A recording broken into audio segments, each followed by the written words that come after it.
Hey Rockin' readers, it's Miss Megan here with another awesome early chapter book. Today we're reading one of my absolute favorites. If you've come into the library, I've probably put this book into your hands before or into a birthday bag or read it to you because I love it so much. But just in case you haven't read it, we're going to read Mercy Watson Thinks Like a Pig by the awesome, wonderful Kate DiCamillo. And we are going to read chapters 1 through 8 today, and then Thursday we will be back with the rest of the book. So here we go. Chapter 1. Oh, there they are.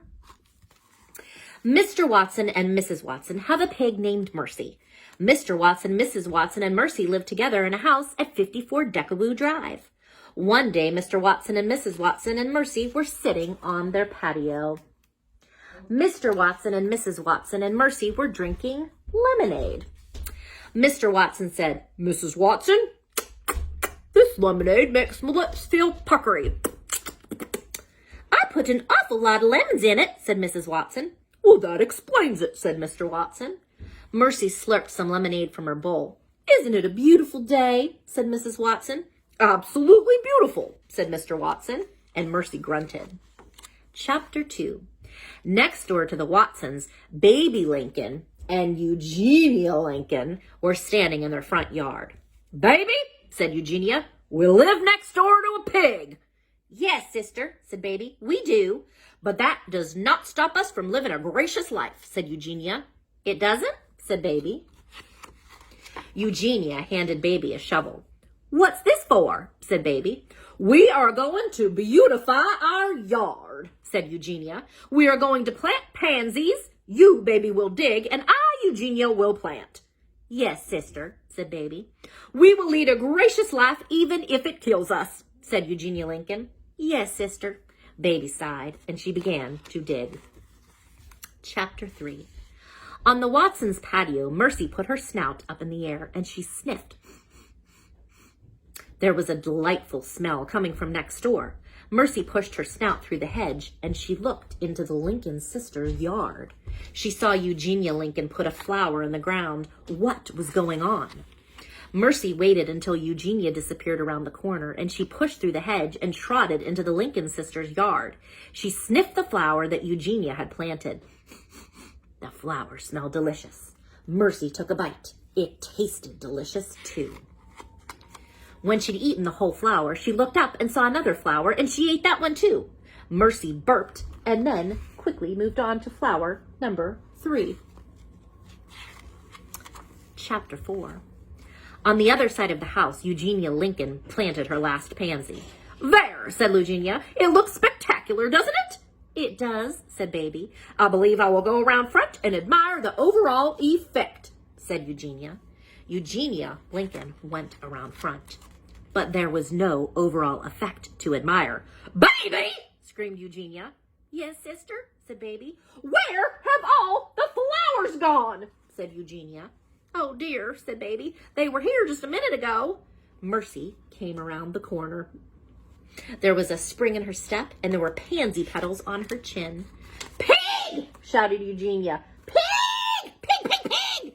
Eugenia Lincoln ran toward Mercy.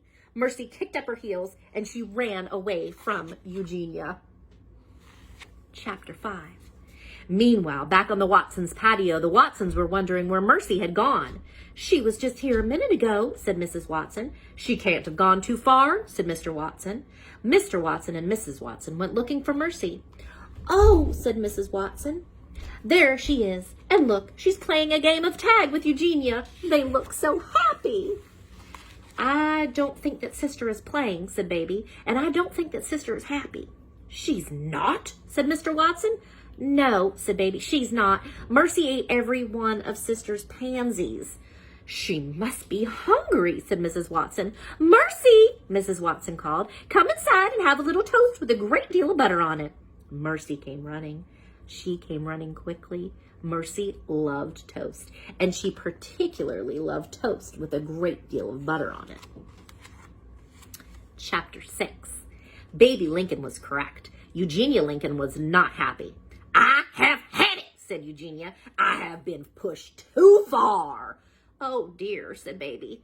I am ready to take extreme measures, said Eugenia Lincoln. Extreme measures, said Baby. I am calling animal control, said Eugenia.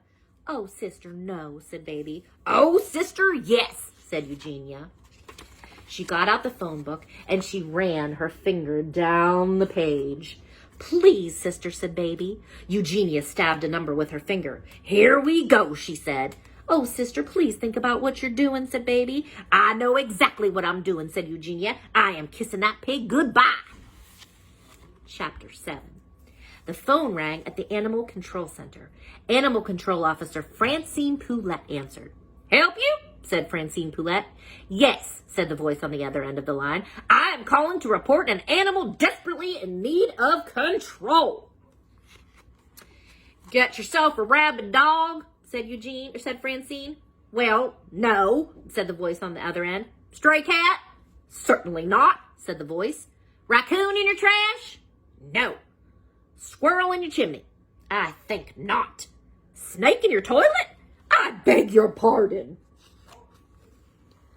Let me think, said Francine Poulette. It's not a dog or a cat. It's not a raccoon or a squirrel. It's definitely not a snake. What could it be? Wait a minute, said Francine. You aren't dealing with a skunk, are you? What I'm dealing with is a pig. A pig, a pig. Give me the address, said Francine Poulette. 44 Decawoo Drive, said the voice. Chapter 8. At 54 Decawoo Drive, Mercy was on the couch taking an after-toast nap. She was snoring. What a peaceful afternoon, said Mrs. Watson. Indeed, said Mr. Watson. Knock, knock, knock. Someone is at the back door, said Mrs. Watson. I'll get it, said Mr. Watson. He went into the kitchen. Come in, baby, said Mr. Watson. I can't, said Baby. Something terrible is going to happen. It is? An unmentionable horror approaches. It does? Oh, Mr. Watson, said Baby Lincoln, you must protect her. Protect who? Said Mr. Watson. Protect who? Her? Baby threw herself into Mr. Watson's arms and began to cry.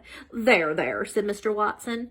Mrs. Watson came into the kitchen. What is going on? She said. It seems an unmentionable horror is approaching, said Mr. Watson. Oh, dear, said Mrs. Watson. I have always been terribly afraid of unmentionable horrors. What will we do? There, there, said Mr. Watson. I'm sure we'll think of something. And that is the end of this part 1, Rock and Read Aloud. We'll see you on Thursday with the conclusion to Mercy Watson Thinks Like a Pig. See ya.